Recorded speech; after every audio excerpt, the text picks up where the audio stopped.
मैं मोनिका। आज मैं आप लोगों को श्री साईं सचरित्र का अध्याय 6 सुनाऊंगी।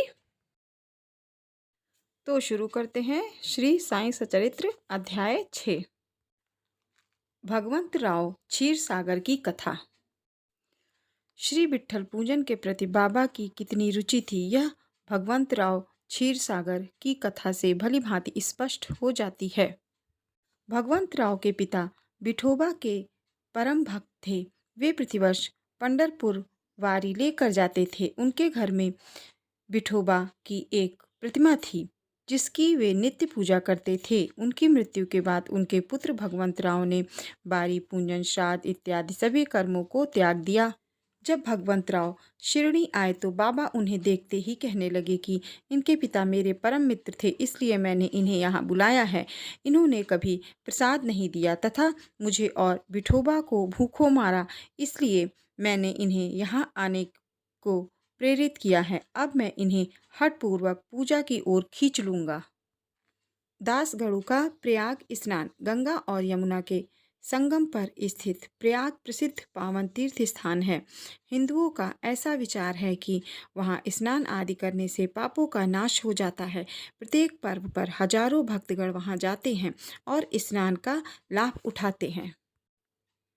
एक बार दासगढ़ ने भी वहां जाकर स्नान करने का निश्चय किया, इस विचार से कि वे बाबा से आज्ञा लेने उनके पास गए। बाबा ने कहा कि कितनी दूर व्यर्थ भटकने की क्या आवश्यकता है, अपना प्रयाग तो यही है, मुझ पर विश्वास करो। तभी महान चमत्कार हो गया। जैसे कि दासगढ़ बाबा के चरणों में झुके तो बाबा के श्री चरणों से गंगा यमुना की धारा बड़े वेग से प्रवाहित होने लगी।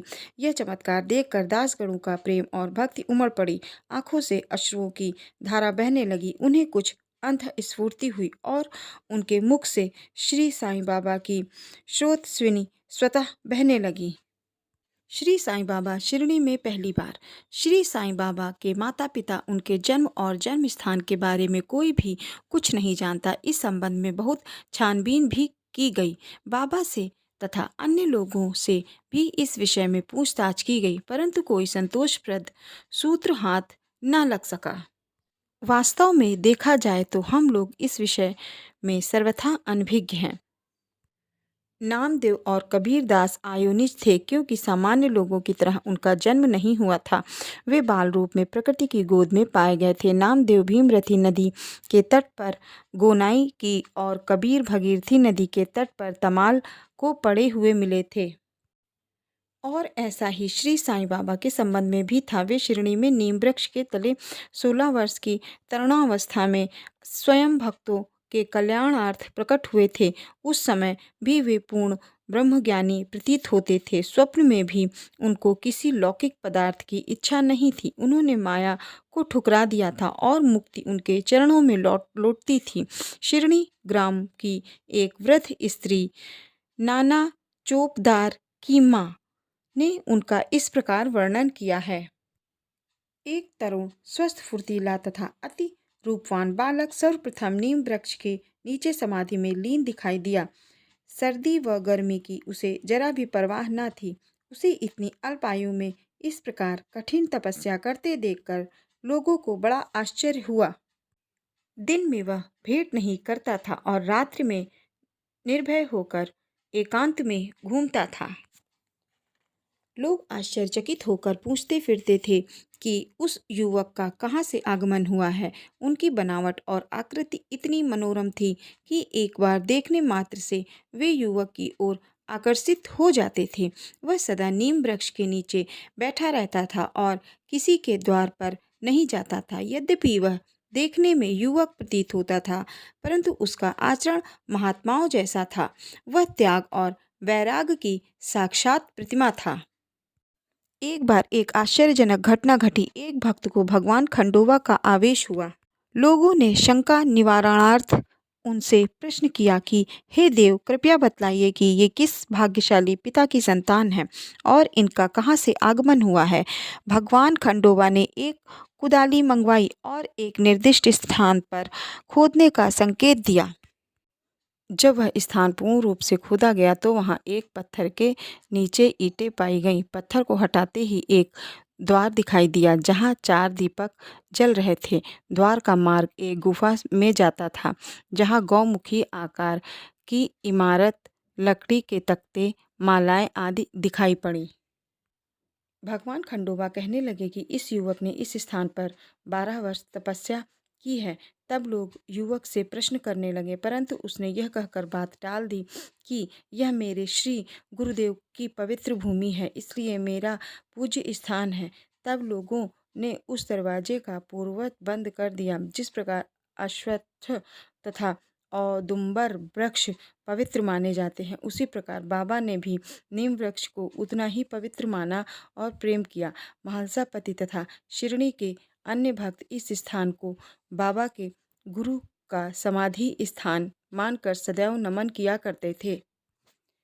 3 बाड़े नीम वृक्ष के आसपास की भूमि हरिविनायक साठे ने खरीदकर उस पर एक विशाल भवन का निर्माण किया, जिसका नाम साठेवाड़ा रखा गया। बाहर से आने वाले यात्रियों के लिए यह वाड़ा ही एकमात्र विश्राम स्थान था, जहां सदैव भीड़ लगी रहती थी। नीम वृक्ष के नीचे चारों ओर चबूतरा बनाया गया। सीढ़ियों के नीचे दक्षिण की ओर एक छोटा सा मंदिर है, जहां भक्त लोग चबूतरे के ऊपर उत्तर की ओर मुँह करके बैठते हैं।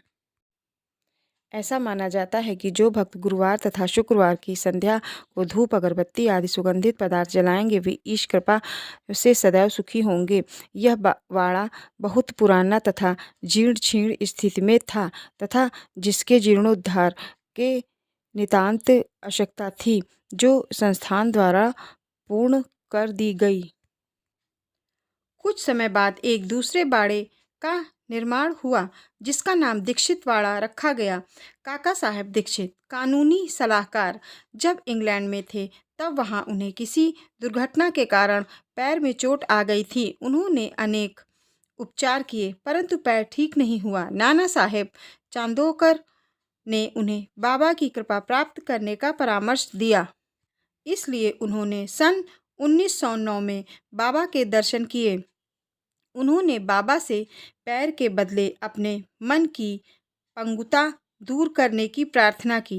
बाबा के दर्शन से उन्हें इतना सुख प्राप्त हुआ कि उन्होंने स्थायी रूप से शिरडी में रहना स्वीकार कर लिया। इसी कारण उन्होंने अपने भक्तों के लिए एक वाड़े का निर्माण करवाया। इस भवन का शिलान्यास दिनांक 9/12/1910 को किया गया। उसी दिन अन्य 2 विशेष घटनाएं घटित हुईं। नंबर 1, श्री दादा साहेब खापड़े को घर वापस लौटने की अनुमति प्राप्त हो गई। नंबर 2, चावड़ी में रात्रि को आरती का शुभारंभ हुआ। कुछ समय में वाड़ा संपूर्ण रूप से बन गया और रामनवमी 1911 को शुभ अवसर पर उसका यथाविधि उद्घाटन कर दिया गया। इसके बाद एक और वाड़ा मानो एक शाही भवन नागपुर के प्रसिद्ध श्रीमंत बूटी ने बनवाया। इस भवन के निर्माण में बहुत धनराशि लगाई गई। उनकी समस्त संपदा सार्थक हो गई, क्योंकि बाबा का शरीर अब वहीं विश्रांति पा रहा है और फिलहाल वह समाधि मंदिर के नाम से प्रसिद्ध है। इस मंदिर के स्थान पर पहले एक बगीचा था, जिसमें बाबा स्वयं पौधों को सींचते और उनकी देखभाल करते थे। जहाँ पहले एक छोटी सी कुटी भी नहीं थी, वहाँ 3-3 वाड़ों का निर्माण हो गया। इन सब में साठेवाड़ा पूर्व काल में बहुत ही उपयोगी था। साईं सचरित्र का अध्याय 6 समाप्त हुआ। ओम साईं राम।